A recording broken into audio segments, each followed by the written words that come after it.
In the rotten apple, take a bite, taste the worm, embrace the world of reality with face to learn. Coke connects and drug busts, graveyards with thugs rest. I keep my mug blessed. The evil is a legal substance. Hey, this is Irvin Griffin, and welcome to a new edition of Grown Man Talk. And you see this photo that I found online showing an insert of Hugh Hefner, and then shows R. Kelly in the road, says, "If Hugh Hefner can do it, why can't I?" First, let me say this. I've seen for the last 24 hours a lot of videos come up about everybody's going after R. Kelly, but no one ever goes after Hugh Hefner. Here's my quick opinion on that. And it's more along the lines of what Thought Crimes thinks. Hugh Hefner has nothing to do with this case.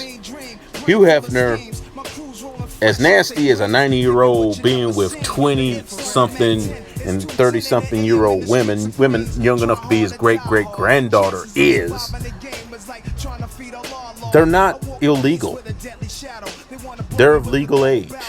Hugh Hefner, as far as I know, has not bent over and penetrated an underage girl. As far as I know, it would not shock me if he did. And if he ever did, yeah, he should have been held accountable. Y'all should be asking, why was he never even questioned in the Cosby case? When Bill Cosby allegedly had sex with a 15-year-old girl at the Playboy Mansion, Hugh Hefner was never even questioned, as far as I know, since it was on his property. So, as far as I'm concerned, he has nothing to do with this case. Now, is it wrong the way the mainstream media is double standard on this? Absolutely. Was it wrong when they kept bringing up R. Kelly's past? Only when, not for messing with underage black girls, but from when he was dirty dancing with Lady Gaga on Saturday Night Live. Lady Gaga, who is of legal age, by the way, who is well into her 20s. It only became a problem, yes. But as far as I'm concerned, those things, the way the mainstream media handles stuff, that's a totally separate issue from the problem of R. Kelly that we have been hearing about on and off since the 90s. Now, getting back to R. Kelly. And what I'm going to say here, getting back to R. Kelly, sorry about that, is this. We have been hearing these stories and seeing signs of this since the 90s. Now, the mainstream media only reports upon it, like I referred to the Lady Gaga story, when it's convenient for them. But the bottom line is, R. Kelly is a problem. Is he a great musician? Yes. Is he a great singer? Yes. I still play some of his old tunes, particularly the stuff he did with Public Announcement before he went uber sexual. But he's been telling you in his music for years. He's been telling you in his music for years what he's about. But we don't pay no attention to him. And I understand that Step in the Name of Love is like a popular family reunion tune for black folks. When the song, honestly, it's alright, but it's not one of his best. It's not even one of his best, and I'm speaking strictly as a music fan. It's not even one of his best tunes. But the man has a problem, but we continue to ignore it. This is a big problem in a lot of communities, but I'm talking specifically the black community. We have a big problem in protecting sexual predators and rapists in our community. I'm just going to come out and say it. Like, we have no problem putting that label on somebody we don't really like without evidence or creating rumors. But when it's someone that entertains us and stuff, who everybody likes, but they know he's a big hoe. Yes, men can be hoes too.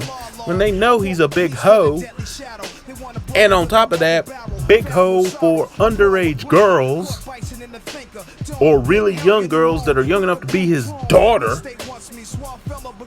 there's a problem. And I don't want to hear about, well, if you was 50 something, you had a chance to date a 19, 20-year-old. No. Because some of us black men have standards, okay? Don't come with me with that shit. Excuse my language, but I'm sorry. Don't even come at me with that shit. Okay? Some of us have standards, okay? Yeah, I love me some good punana just as much as the next man. But, come on. You have to have some boundaries. Come on. This guy has no boundaries. And there are people from his home area that have said R. Kelly has always gone after young underage girls or girls that were barely legal. He rarely gets with women his age or goes after women that he knows are unattainable, i.e. him getting sued by that sheriff when he found out that his wife was still giving the goods to R. Kelly. Now, if it was just the thing with the sheriff and stuff, if it was just that, I would just say, oh, he's just a dude that just can't leave other people's women alone. And leave it at that. You see that all the time with celebrities, i.e. the drama that Kevin Hart's going through right now. But this guy, if he does have a sex cult, and I'm not saying he does, but if he does, why does that shock anybody? And we're partially to blame for this because we keep enabling this dude instead of calling him out, putting him in check. They said, well, they be protecting Hugh Hefner, they be protecting, such and such, or Steve, I'll name a couple, Stephen Collins with the other. Why can't we protect R. Kelly? See, that's another problem. We take a lot of white supremacist mindset. Yeah, I'm talking a little bit pro-black today. We take a little bit of white supremacist mindset and try to apply it to us when we know it's a failing strategy. It's a failing strategy. We talk about we hate the white supremacist mindset, yet we copy it to a T. I don't think anybody like this should be protected. Why? Because he can sing good? Because he can dance? So? Somebody like this should not be protected. Okay? And like I said, I'm guilty of buying R. Kelly stuff myself. Because like I said, he's a great musician, great singer. But I've always even said, in terms of as a man, he sucks. He sucks. As a man, he is rotten to the core, in my opinion. Just a rotten human being. And, the whole sex cult thing, if it is true, I partially have to blame the parents. Because you let this guy, with his reputation, you let this guy near your daughter, probably she's of age now, 21, 22 years old. But what I would love to know is how young was she when you let him get hands on her? I would love to know how young was she? Was she 18? Was she 19? Was she 16? And just the fact that you have not spoken to her since, she went to college at 18 and you have not been able to contact her, something's up. Something's up. You should have been called long before now. So I'm just up here to make this video here today, just to say, if it turns out it's BS, then yeah, whoever put that BS on them, they should be sued to the letter of the law. But given R. Kelly's history, how can you ignore this? Given his history, given his marriage to Aaliyah when she was 15, given him on that sex tape, and yes, that was him peeing on an underage girl, given that he's been in at least one other video with a girl of questionable age. How much more evidence do you need, black folks? How much more evidence do you need?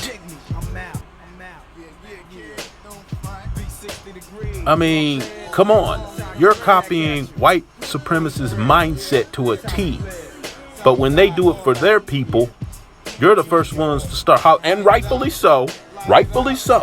You're the first ones to start hollering about, oh, this is white supremacy, this is injustice, and it is. But when it's one of ours, when we have the power to put him in check, we always want to give him a pass just because he looks good, he can sing good, oh, she's so fine and stuff. No, we need to hold them in check as well.